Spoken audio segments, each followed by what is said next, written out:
কলকাতার এক ব্যস্ততম থানা। ঘড়ির কাঁটা সবে মাত্র সন্ধ্যা ছুঁয়েছে। বাইরের অগণিত গাড়ির হর্ন, মানুষের কোলাহল আর ভেতরের ফাইলপত্রের যান্ত্রিক শব্দ মিলেমিশে একাকার। এই কোলাহলের মধ্যেই এক রাশ আতঙ্ক আর ক্লান্তি নিয়ে ভয়ে ভয়ে পা রাখল মালিহা।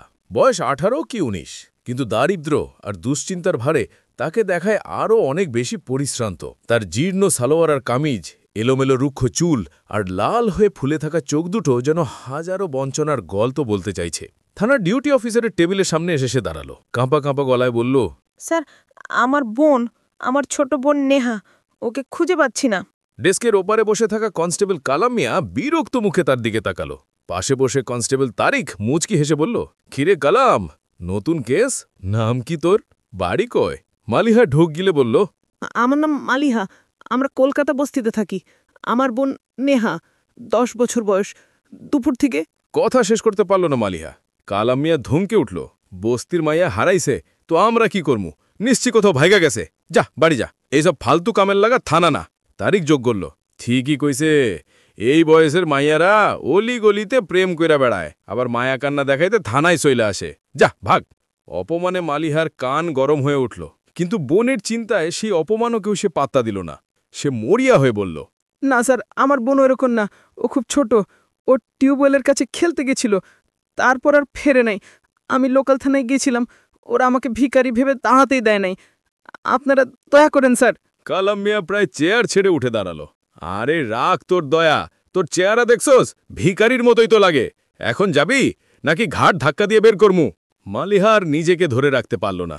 থানা সেই নোংরা মেঝের উপরই বসে পড়ল সে। তার ছেঁড়া ওড়নার ভেতর থেকে একটা ভাঁজ গড়া পুরানো ঝাপসা ছবি বের করে আকুতি করতে লাগল। এই যে স্যার, আমার বোনের ছবি দেখেন, কি সুন্দর হাসে আমার বোনটা। ওকে ছাড়া আমার কেউ নাই স্যার, আমার মা বাবা। মালিহার কান্নার শব্দে থানার স্বাভাবিক কর্মব্যস্ততা কিছুক্ষণের জন্য থমকে গেল। কালাম আর তারিক যখন তাকে টেনে হিচড়ে বের করে দেওয়ার প্রস্তুতি নিচ্ছে, ঠিক তখনই ভেতরের কেবিন থেকে একটা ভারী শীতল কণ্ঠ ভেসে এলো।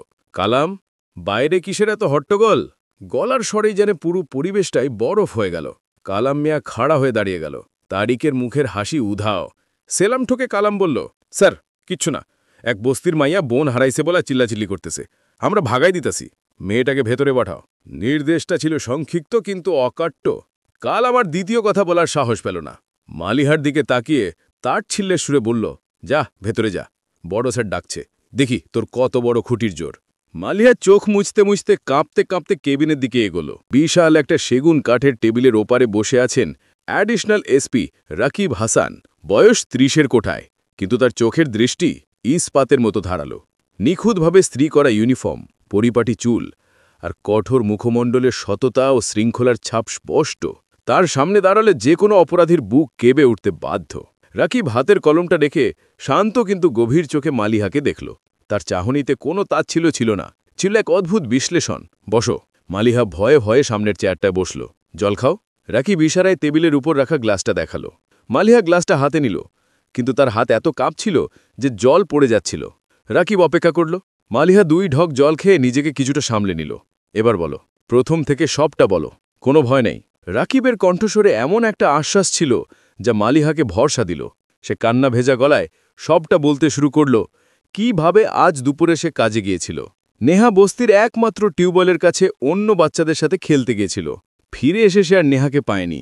সে বলল কিভাবে স্থানীয় থানা তাকে ভিখারি বলে তাড়িয়ে দিয়েছে। রাকিব সবটা শুনল মনোযোগ দিয়ে। মালিহা তার ওড়নার গিট থেকে সে ভাঁজ করা ঝাপসা ছবি বের করে রাকিবের দিকে বাড়িয়ে দিল। স্যার, এই আমার নেহা। রাকিব হাসান ছবিটা হাতে নিল। ঝাপসা রংচটা একটা ছবি, একটা 10 বছরের ফুটফুটে বাচ্চা মেয়ের হাসি মুখ। কিন্তু ছবিটা দেখা মাত্র রাকিবের বুকের ভেতরটা অদ্ভুতভাবে মোচড় দিয়ে উঠল। এই হাসি, এই চোখের চাহনি কেমন যেন বড্ড চেনা। সে দ্রুত নিজের অস্বস্তি কাটিয়ে উঠে পেশাগত দূরত্ব বজায় রাখল। তোমার বাবা মা? মালিহা মাথা নিচু করে বলল, মা অনেক আগে মারা গেছেন। বাবা আমাদের ছোটবেলায় ফেলে চলে গেছিলেন। বাবার নাম কি? রাকিবের প্রশ্নটা ছিল রুটিন মাফিক, কিন্তু উত্তরটা ছিল না। মালিহা বলল, নাজির হোসেন। নাজির হোসেন। নামটা শোনামাত্র রাকিব হোসেনের হাতটা স্থির হয়ে গেল। তার কানের ভেতরে যেন 1000টা ঘণ্টা একসঙ্গে বেজে উঠল। সে চেয়ারে শক্ত হয়ে বসল। তার বুক ধরফর করতে শুরু করেছে। এই নামটা তো তার জীবনের সবথেকে বড় ঝড়ের নাম, একটা দুঃস্বপ্নের নাম। রাকিব নিজেকে সামলে নিল। সে মালিহার দিকে তীক্ষ্ণ দৃষ্টিতে তাকালো। মেয়েটির চেহারার মধ্যে সে মরিয়া হয়ে কিছু একটা খুঁজছিল। তার চোখ পড়ল মালিহার ডান হাতের কবজির কাছে। ওড়নার নিচে ঢাকা, কিন্তু কাপড়ের ফাঁক দিয়ে একটা পুরানো গভীর পোড়া দাগের অংশ দেখা যাচ্ছে। রাকিবের নিজের বুকের ভেতরটা কেঁপে উঠল। তার নিজের বাম কাঁধের নিচেও ঠিক এমনই একটা দাগ আছে। তোমার হাতে ওটা কিসের দাগ? রাকিবের গলা শুকিয়ে আসছিল। মালিহা চমকে উঠল।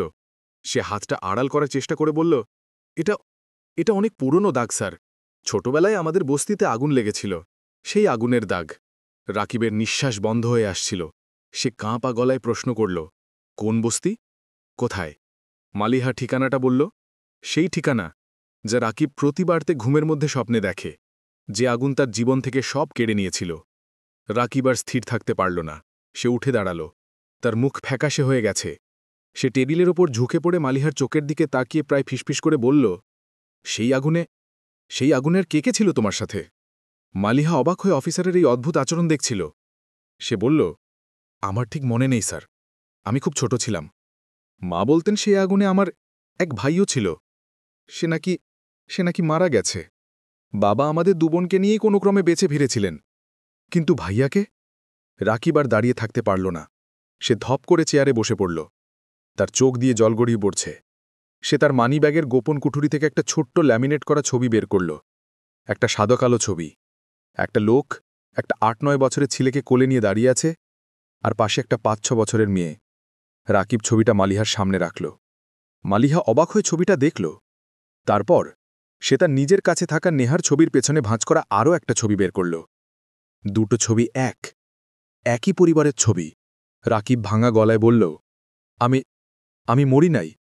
বাবা আমাকে বাঁচিয়েছিলেন, কিন্তু সেই ভিড়ে আমি তোদের হারিয়ে ফেলি।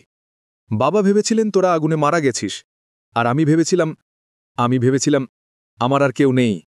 আমি এতিমখানায় বড় হয়েছি। অবিশ্বাসে মালিহার গলা দিয়ে শুধু এই একটা শব্দই বেরোল, ভাইয়া। রাকিব মাথা নাড়ল। মালিহা ছুটে গিয়ে তার ভাইকে জড়িয়ে ধরল। দুই ভাইবোন একে অপরকে জড়িয়ে ধরে এমনভাবে কাঁদতে লাগল যেন তারা তাদের হারিয়ে যাওয়া শৈশবকে খুঁজে পেয়েছে। বাইরে দাঁড়িয়ে থাকা কালাম আর তারিক দরজার কাঁচ দিয়ে ভেতরের দৃশ্যটা দেখল। এক বস্তির ভিখারি মেয়ে খোদ অ্যাডিশনাল এসপিকে জড়িয়ে ধরে কাঁদছে, আর এসপি স্যারও তাকে সান্ত্বনা দিচ্ছেন। এই দৃশ্যটা দেখে তাদের দুজনেরই পায়ের নিচ থেকে মাটি সরে গেল। তারা বুঝতে পারল তারা কত বড় ভুল করে ফেলেছে। কেবিনের ভেতরের বাতাস তখন ভারী হয়ে আছে দীর্ঘশ্বাসে আর পুনর্মিলনের অশ্রুতে। রাকিব নিজেকে সামলে নিল। সে তার বোনকে চেয়ারে বসালো, নিজে জল খেল। তার ভেতরের পেশাদার পুলিশ অফিসার সত্তাটি এখন জেগে উঠেছে, কিন্তু তার সাথে মিশে আছে ভাইয়ের তীব্র আবেগ ও কর্তব্যবোধ। যে বোনকে সে মৃত বলে জেনে এসেছে, সে আজ তার সামনে, আর তার আরেক ছোট বোন নিখোঁজ। রাকিবের চোখের দৃষ্টি বদলে গেল। সে ইন্টারকমে ডিউটি অফিসারকে ডাকল, থানার সব অফিসার আর ফোর্সকে 5 মিনিটের মধ্যে আমার কেবিনের সামনে অ্যালার্ট চাই, এক্ষুনি। বাইরে হইচই পড়ে গেল। কালাম আর তারিক দৌড়াদৌড়ি শুরু করল। কিছুক্ষণের মধ্যেই পুরো থানা রাকিবের কেবিনের বাইরে সারিবদ্ধভাবে দাঁড়িয়ে। রাকিব মালিহার হাত ধরে কেবিনের বাইরে এসে দাঁড়াল। তার সেই বজ্রকণ্ঠ আবার ফিরে এসেছে, ইনি মালিহা, আমার বোন। একটা পিনপতন নীরবতা নেমে এলো। কালাম আর তারিকের মুখ ভয়ে সাদা হয়ে গেছে। তারা ঠক ঠক করে কাঁপছে। রাকিব মালিহার কাঁধে হাত রেখে বলল, আমার ছোট বোন নেহাকে দুপুর থেকে পাওয়া যাচ্ছে না। স্থানীয় থানা ওকে ভিখারি ভেবে তাড়িয়ে দিয়েছে। সে কালাম আর তারিকের দিকে এমনভাবে তাকালো যে সেই দৃষ্টিতেই তারা ভস্ম হয়ে যেতে পারত। আর আমার থানার কনস্টেবলরাও তার সাথে একই ব্যবহার করেছে। রাকিব তার টেবিল থেকে ওয়্যারলেস সেট তুলে নিল। কন্ট্রোল রুমে সরাসরি নির্দেশ গেল, this is additional SP Rakib Hasan. সমগ্র কলকাতা পুলিশ ফোর্সকে হাই অ্যালার্টে থাকতে বলুন। 10 বছর বয়সী একটি বাচ্চার অপহরণের মামলা। আমি 5 মিনিটের মধ্যে পুরো শহরের প্রতিটি এক্সিট পয়েন্টে নাকাবন্দি চেকপোস্ট চাই। শহরের প্রতিটি থানাকেই বাচ্চার ছবি পাঠানো হচ্ছে। I want results now. Police ফোর্সের মধ্যে যেন বিদ্যুতের শক লাগল। যে কেস কয়েক মিনিট আগেও বস্তির মেয়ের পালিয়ে যাওয়া ছিল, তা মুহূর্তের মধ্যে শহরের টপ প্রায়োরিটি কেস হয়ে দাঁড়াল। রাকিব তার ফোন বের করল। সে সরাসরি ফোন লাগালো সেই স্থানীয় থানার ওসি সজীবকে, যে মালিহাকে তাড়িয়ে দিয়েছিল। রাকিবের গলা বরফের মতো ঠান্ডা। ওসি সজীব, আপনি আজ দুপুরে মালিহা নামের কোনো মেয়েকে আপনার থানা থেকে তাড়িয়ে দিয়েছিলেন?